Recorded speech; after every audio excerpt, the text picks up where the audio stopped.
Broadcasting live from atop the Rocky Mountains, the crossroads of the West. You are listening to the Liberty RoundTable Radio Talk Show. I've decided we're going to rename Liberty RoundTable Live to the Clown Show, and we'll just demonstrate all the clownish things government is doing every single day. Trump administration wants a plan, put together a plan and executive order to abolish or to shut down the education system. But all they've done is passed all the different responsibilities to other government agencies, pretending they're shutting it down, James. Right. So, what is more stage managed, the federal government or WWE? And I kind of liked in a way that somebody like Linda McMahon would be the head of the Department of Education. She served a role in the first Isn't that administration ironic? as They well. love to shove that in your face that it's all fake, don't they? But Trump said, she's going to have a tough job, she's got an interesting job because if she does her job well, her job is to put herself out of a job, meaning that he assigned her with the task of dismantling the Federal Department of Education, which is a wonderful thing. I wish that that's exactly what was happening. It looks like if they're doing anything at all, it's just going to be restructured and moved to under a different umbrella. Yeah, but that's not dismantling or shutting down anything, James. That's just playing games. Let me give you a quick example. They say they call them child grant programs for college students, okay?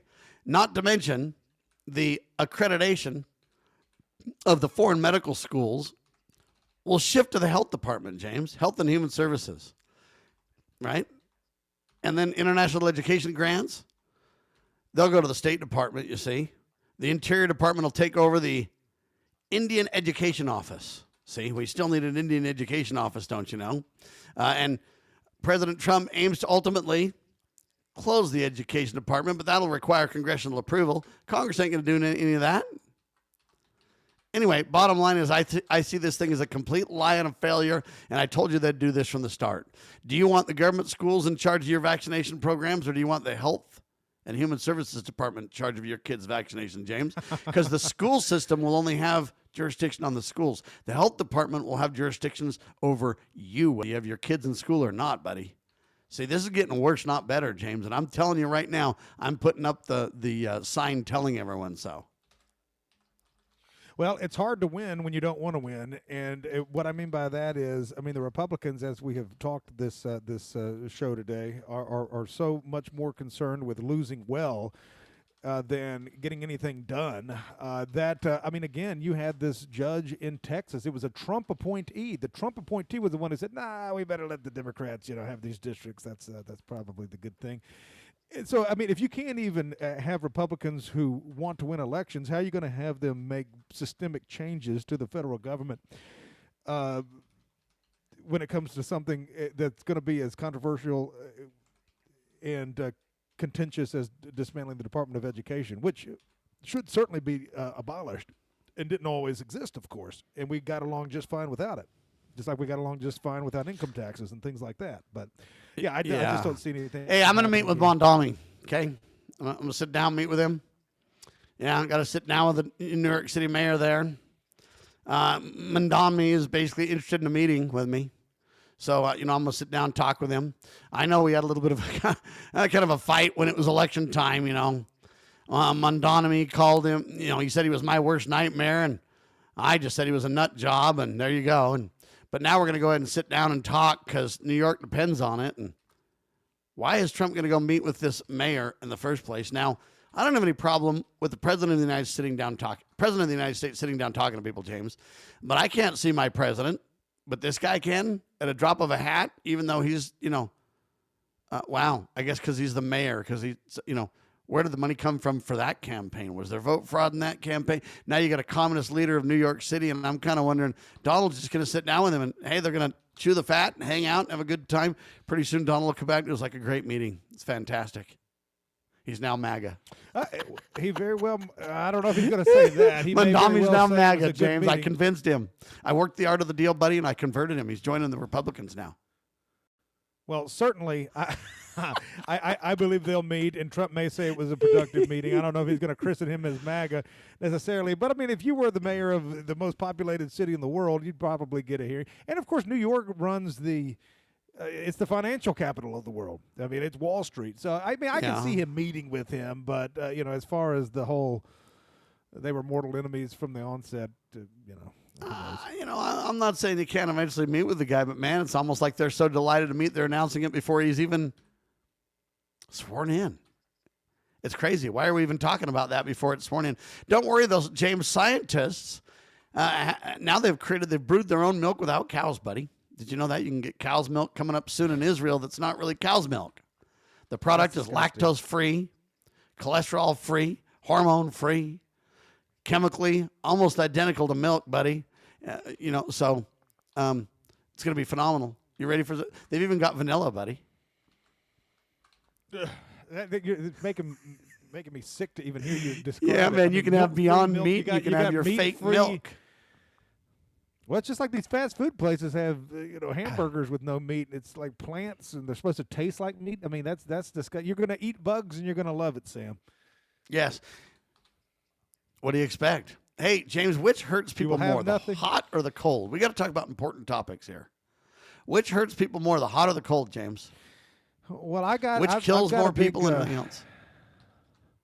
I would say cold kills people more, but I would certainly rather be cold than hot because I don't like to sweat. I don't like to stink. I don't like bugs. You can put on enough to stay warm. You cannot take off enough to get cool when it's hot and humid. And living down here in the South, I just don't like it. So I would say the cold is more dangerous.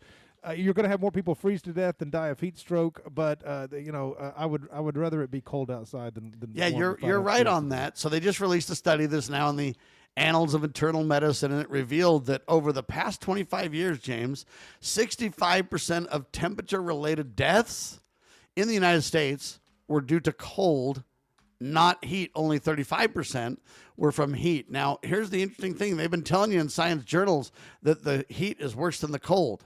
Now they're reversing that as this big, interesting study.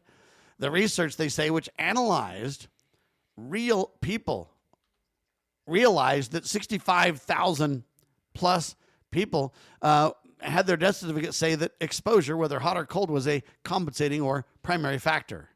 The findings suggest, they say, a need for targeted protections for vulnerable groups. Yeah, it's all about climate change, and they're going on and on and on about this. But the interesting thing I find is I didn't know that the cold killed way more people than the hot. I'd prefer to have a cooler temperature as well. But if global warming's true, then all I got to do is move in a cold place, and pretty soon it'll be a warm place, James. It won't be a hot place. So I'm in good shape.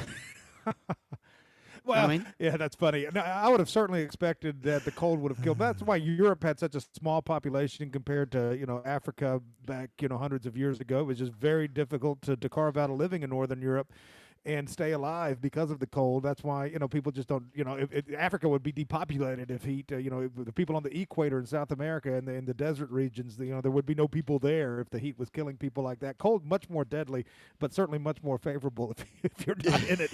Because, anyway, I find that interesting to say the least. And then here's the last question before the end of the hour. A new NBC poll came out, and it reveals that 63% of America believes that, quote, violent political rhetoric contributed to the assassination of Charlie Kirk. 73% of Republicans, 54% of Democrats, 53% of independents hold this view. And then they say 28% attribute the act to a lone, disturbed individual, and 4% say it's a combination of both. This marks the first time in 15 years, James, that they show bipartisan agreement that, hey, violent discussions by politicians relates to violent rhetoric. This is a slippery slope, James. Be careful. What do you say? Yeah, if all of this is as it seems, and I'm not saying that it's not, I'm just saying there's some unanswered questions. Nobody can talk to this guy. Nobody knows what's going on. But if he did, and it is plausible that he did, he was radicalized and he was a homosexual or whatever. I mean, if all that's true, it's plausible that it was this rhetoric that led Tyler Robinson to shoot Charlie Kirk. That's entirely believable, and it could be I don't think it is at all. That. But there's certainly the left is certainly motivated to violence, and triggered very easily by their But here's my take. exaggerations Whether of- we want to admit as a nation because they manipulate the poll questions to say everybody believes that it contributed to it, pretty soon they'll back into this idea like they did Alex Jones. Oh, Alex Jones caused that. These people caused this. So-and-so caused that. Blurring the line between speech and action. You can have all kinds of speech, but it doesn't mean that you would be willing to take action. And you can't blame the actions of those, the choices or agency of those, on those who have free speech that are similarly minded, because it's a matter of degrees in many cases. Your thoughts and your beliefs and your free speech are not regulated, or at least they shouldn't be, whereas actions are indeed regulated. So I reject the whole notion of the question, and I would ask the question differently. Do you guys believe that the deep state and its actions, not only the United States but around the world, had an effect on Charlie Kirk's life? Okay, that's a good Because one. now you're getting to the real questions of, hey, did they do this to Charlie Kirk because they just couldn't take his free speech anymore, James? Is it that simple? And it doesn't matter who did it. The fact is he's dead because they didn't like his free speech? Is that where we are? Hey, look, I mean, you know, people kill each other for any reason or no reason. Just here in Memphis, at the That's only right. mall that we have left, just yesterday, a guy shot somebody, murdered him in the middle of the mall because he disrespected him or something. So, I mean, you don't have to have too much reason for people to kill you. Although Alex you're Jones, looking I at will my say, I've never shoes seen funny, any man. What are you doing? stuff like, I mean, it could be any. Alex Jones' $1 billion judgment against him still lives in the lap of luxury. I need to know how you could do that. I know he got You know, I do mad like because a he lot got of things. restricted from like 60 grand a month to 30 grand a month and said he couldn't even live on it. That's what he was telling the judge. Man, how would that be, James? I could run a whole operation for a year on almost that. All right, thanks for being alongside for the ride, ladies and gentlemen. James Yes, sir. Edwards, Sam Bushman. I know we didn't get to the bottom of a lot of the topics today, and I know it seemed like it was a little bit of an argue fest. We really want people to understand these issues are complicated, and the problem in America is nobody agrees anymore. No one can even have common sense. We can't even agree that the sky's blue, can we? Well, unless you're a Democrat, then it is. God save our republic.